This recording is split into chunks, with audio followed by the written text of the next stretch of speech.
সংকটের একটা নতুন অধ্যায় কিন্তু শুরু হলো। ঐকমত্য কমিশন প্রধান উপদেষ্টার কাছে যে সুপারিশ দিয়েছে তাতে বলা হচ্ছে সংসদ ২৭০ দিনে ব্যর্থ হলে প্রস্তাবগুলো স্বয়ংক্রিয়ভাবে সংবিধানে যুক্ত হবে। অধ্যাপক আলী রিয়াজ সহসভাপতি তিনি বলছেন। সালাউদ্দিন আহমেদ বিএনপির স্থায়ী কমিটির সদস্য তিনি বলছেন যে স্বয়ংক্রিয়ভাবে প্রস্তাবগুলো সংবিধানে যুক্ত হওয়ার এই পুরো বিষয়টা হাস্যকর। তাহলে বুঝতে পারছেন যোজন যোজন দূরত্ব হয়ে গেল। কিন্তু তারা বলতেছে যে স্বয়ংক্রিয়ভাবে এটা সংবিধানে যুক্ত হবে। এরকম বিধান অবশ্য আমরা পরিচিত না, অতীতে কখনো এরকম ভাবে হয়নি। এবং সালাউদ্দিন আহমেদের কথাটা উড়াই দেওয়া যায় না যে স্বয়ংক্রিয়ভাবে প্রতিস্থাপনের বিষয়টা এটা খুবই হাস্যকর। তো তাহলে কি দাঁড়ালো? দাঁড়ালো একেবারে তুমুল মত পার্থক্য, যেটা সালাউদ্দিন আহমেদ বলছেন যে ঐকমত্য কমিশন ঐক্যের বদলে মানে অনেকের সুপারিশ করছে।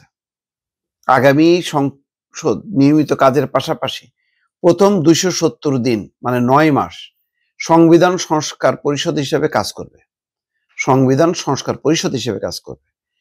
গণভোটে পাশ হওয়া প্রস্তাবগুলো এই সময়ের মধ্যে সংবিধানে অন্তর্ভুক্ত হবে। জুলাই জাতীয় সনদ বাস্তবায়নে এমন সুপারিশ করেছে জাতীয় ঐকমত্য কমিশন। তবে যদি সংসদ তা করতে ব্যর্থ হয় সেক্ষেত্রে ঐকমত্য কমিশন একটি বিকল্প প্রস্তাবও করেছে। তা হলো সংবিধান সংক্রান্ত প্রস্তাবগুলো খসড়া বিল আকারে তৈরি করবে সরকার, খসড়া বিল আকারে। বিলটি গণভোটে দেওয়া হবে। গণভোটে তা পাশ হলে সংবিধান সংস্কার পরিষদ মূল ভাব ঠিক রেখে প্রস্তাবগুলো অনুমোদন করবে। আগামী সংসদ সংবিধান সংস্কার পরিষদ হিসেবে ২৭০ দিনের মধ্যে তা অনুমোদন না করলে এগুলো স্বয়ংক্রিয়ভাবে সংবিধানে যুক্ত হয়ে যাবে, এমনটি জানিয়েছেন জাতীয় ঐকমত্য কমিশনের সহসভাপতি অধ্যাপক আলী রিয়াজ। পুরো বিষয়টা আসলে একদম নতুন। এগুলি কি সংবিধানে আছে কিনা, এই পাশ হওয়ার বিষয়টা স্বয়ংক্রিয়ভাবে মানে যুক্ত হয়ে যাবে।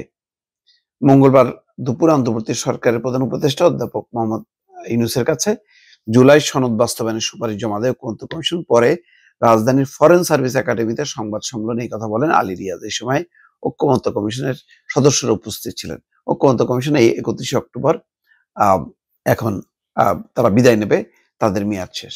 কিন্তু এই যে একটা মত পার্থক্য, যে পুরো বিষয়টা হাস্যকর, যে স্বয়ংক্রিয়ভাবে সংবিধানে যুক্ত হয়ে যাবে, এই ঘটনাও ঘটেনি। আবার এই গণভোটের মাধ্যমে যেই প্রস্তাব পাশ হবে সেটা সংসদ যদি সিদ্ধান্ত না নিতে পারে তাহলে এই যে মানে অটোমেটিক ভাবে এটা হয়ে যাবে, যুক্ত হয়ে যাবে, এই বিষয়টাও কিন্তু অতীতে কখনো ঘটেনি। কেমন একটা জটিল একটা অধ্যায়। সবগুলো বাদ দিয়ে রাজনৈতিক দলগুলোর দায় আমার কাছে মনে হচ্ছে সবচেয়ে বেশি।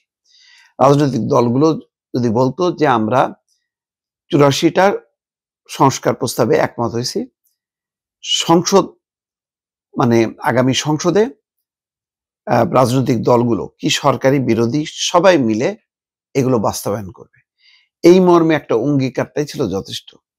কিন্তু ওই যে ক্ষমতাসীনরা করবে কি করবে না, এই অবিশ্বাস সন্দেহ থেকে এমন একটা বিষয় বলা হচ্ছে যে বিষয়টা বাংলাদেশের কেউ কখনো দেখেনি, একেবারে সম্পূর্ণ নতুন।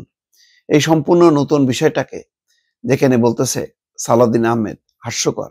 তো ধরে নিই সালাউদ্দিন আহমেদ ওনার দল বিএনপি যদি ক্ষমতায় যায়, তখন এরকম একজন নীতি নির্ধারক যখন বলে হাস্যকর, তখন এটা কিভাবে এটা মানে অটোমেটিক হয়ে যাবে। পার্লামেন্ট তো সার্বভৌম ক্ষমতা, তার সমস্ত আইন প্রণয়নের ক্ষমতা, বাতিল করা, নতুন আইন তৈরি করা, সবকিছু তার মানে তার সেই সার্বভৌম অধিকার আছে।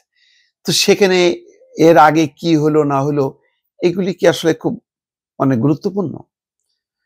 বরং আমি এটা বললাম তো যে রাজনৈতিক দলকে বিশ্বাস করে তাদেরকেই বলা যে আমরা এইগুলি করছি, তোমরাও এখানে স্বাক্ষর করছো, এগুলি তোমাদের দায়িত্ব হচ্ছে সংসদে যেয়ে তোমরা ইমপ্লিমেন্ট করবে, ব্যাস।